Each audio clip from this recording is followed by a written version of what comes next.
మీరు మొన్న ఇంటికొచ్చిన స్కెచ్ ఆర్టిస్ట్కి అతనికి సహాయం చేయడానికే డబ్బులిచ్చారా?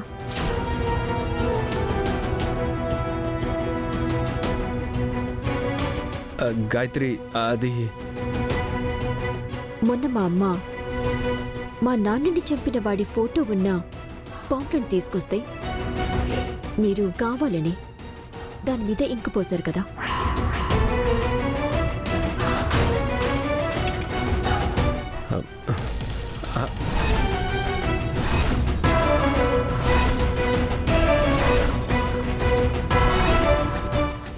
గాయత్రి, నేను కావాలని ఇంకు పోయటం ఏంటి?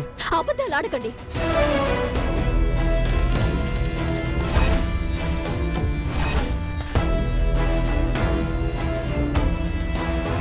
గాయత్రి, ఏం మాట్లాడుతున్నావు? నువ్వు ఆవేశపడకే, అసలే కడుపుతో ఉన్నావు. ఒక్క నిమిషం ఉండక. వీళ్ళంతా ఎంత నటులో, ఎన్ని అబద్ధాలాడారో, ఎంతలా మనల్ని మోసం చేశారో అన్ని నిరూపిస్తాను. గాయత్రి, ఏం మాట్లాడుతున్నావు?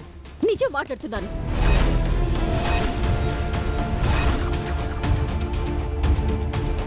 ఎన్ని సంవత్సరాల నుంచి మీరు మీ వాళ్ళు కప్పిపుచ్చిన నిజం గురించి మాట్లాడుతున్నాను.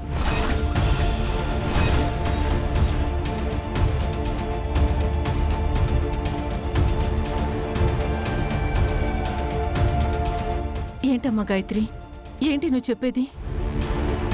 ఏమైంది అసలు? ఏమైందో మీకు అర్థం కావట్లేదు కదా. ఒక్క నిమిషం.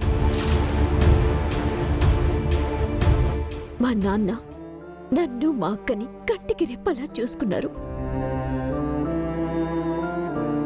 అప్పులైనా ఆలోచించకుండా మా ఇద్దరిని బాగా చదివించి మాకు బంగారు భవిష్యత్తు ఇవ్వాలని కలలు కన్నారు.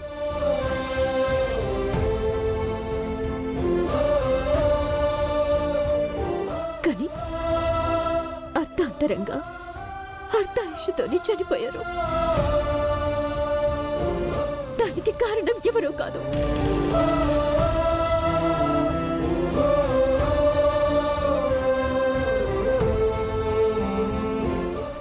మా అమ్మ జైల్లో పెట్టించిన వ్యక్తి ఎవరో కాదు.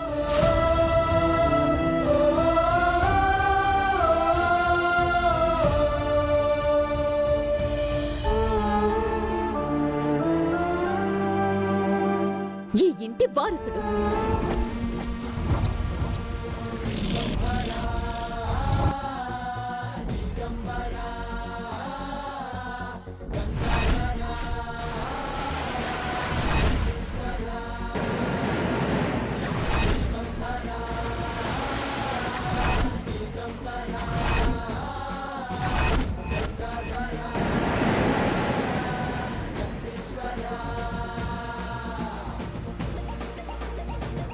ఈ వంశానికి వంశధారకుడు.